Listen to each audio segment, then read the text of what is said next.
Hello people, a very warm welcome back to my channel. I'm super excited that you've chosen to watch this video and I'm very happy that you're here. Thank you for the first timers. My name is Eunice. Karibu sana.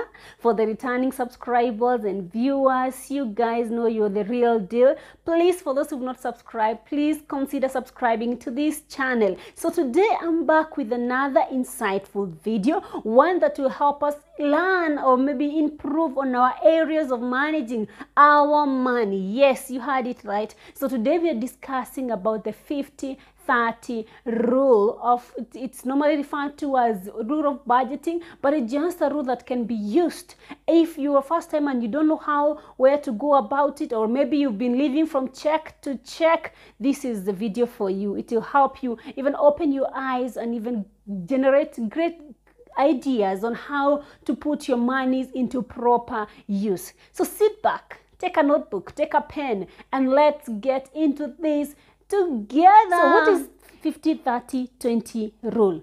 So as you can see, the 50-30-20 rule, 20 added together gives us 100%. Yeah, so it's 100% of your net income.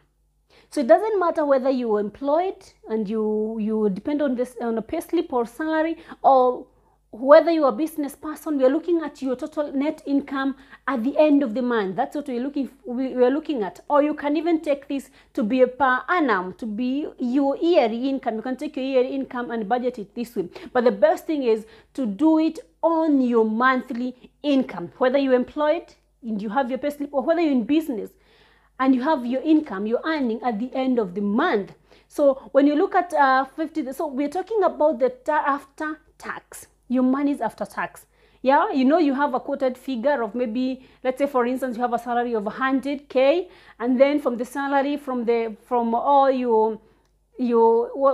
the taxes, you end up with, like, let's say for instance 80%. What appears as the net income on your payslip is what we are working with right now. Yes, so maybe one of the things that maybe I like encouraging people is, after you've gotten that, take your 10%, please, and tithe. Honor the Lord with your finances, please, because that's the beginning of wisdom, and that's the beginning of creating wealth, you know, in Him, because He will multiply what you have. So after you've done the basics of the money, maybe you've taken your 80%, you've removed your 10%, now the remainder is what you are going to work with.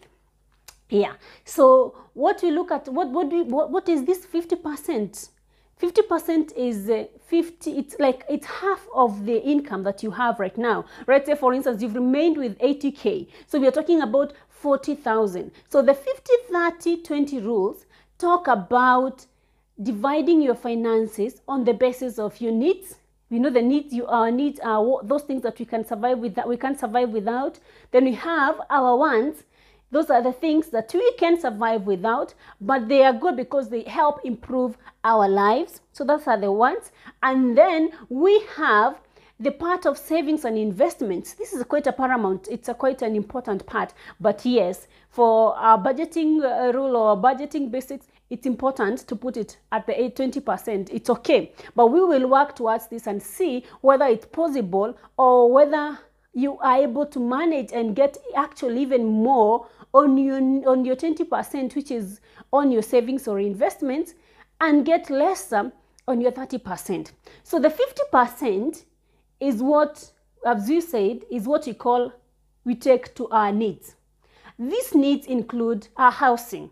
If you're paying rent, if you maybe on a mortgage, yeah, so this 50% should account for that. That's where our rent goes to. That's where our monthly groceries shopping goes to. The food, that is where maybe our utilities go to. Those are the maybe electricity, you're paying your bills for water, and any other important bill. That one thing that you cannot live without. Leave alone these other subscriptions of these are things like, let's say for instance, Netflix, that will come under ones. So the needs are the basic things, basic needs that you need, those things that you cannot live without. Those are the ones that we are allocating for the 50%. So if you have 80,000 as your net income, then the 50% equals to the 40,000. So this tells us that you should not live in a house where you are paying far much more than 40%. It's from this, from far much more than 40,000. It's from this amount that you're supposed to get your rent, that you're supposed to get your food budget for the month, that you're supposed to pay your utilities, or those are bills, electricity and water, from the 50%. So 50% is on your needs, basic needs. So let's move. What does the 30% stand for? The 30% stands for our wants. You know, those things that maybe you want to get that extra dress, extra shoe that maybe you've been looking towards, or maybe you've been planning to get, or maybe now the Netflix comes on this point. Maybe you want your luxury, maybe you want to upgrade your car, maybe you want to, to budget for your monthly outings, dining out. Maybe some hobbies that you have, you go for golfing, you go for those drives. This should come now under the wants. And as you can see, this is a list of things that, yes, you cannot live without. But what happens when you do them? If maybe you've gone out for golfing, which is your hobby, it is an important part of your life, because it helps improve your life. It helps you maybe go out there, maybe be able to think well, be able to develop, other ideas of making money, or other, even for your mental health, well-being. It is important. So it's something that will contribute into improving your life. But generally, if your budget is so strict, it's so lean, then you can actually live without that, even for if it's that 1 month. Yeah, so this is what goes under the wants. Those things that, yeah, you can live without, but yet again, when you do them, they bring a satisfaction and they improve your life. So those are the ones that you put under the 30%. So coming to 20%. So 20%, so what goes to the 20% is your savings, it's your investment, and also the 20% you should also count for paying your debts.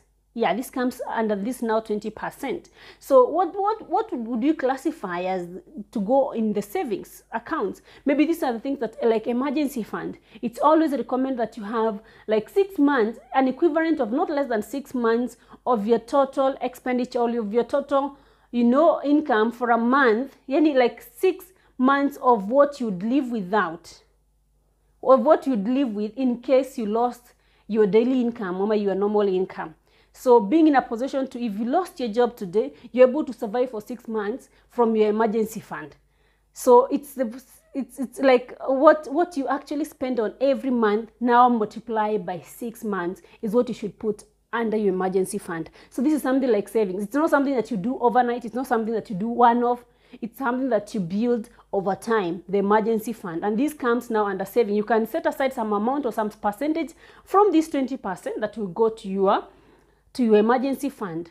Things like retirement schemes, you're paying for a certain retirement scheme for yourself, should come under the savings, under this 20%, which is your savings. So it's also important. Some of these things that we overlook them, but they're very important, because you want to secure your old age. You don't want to, be depending on people after you've retired. So it's important to take care of our retirement schemes. So what goes to your debt? The debt, maybe you have your student loan that you've still not completed, or maybe you took a loan to purchase an asset that it's, you put somewhere. So from this 20% is where you get your money to repay that debt. So from this same 20% is where you get money to invest. You want to invest in stocks, you want to maybe invest in land or something. So from this 20% is where you get your investment money.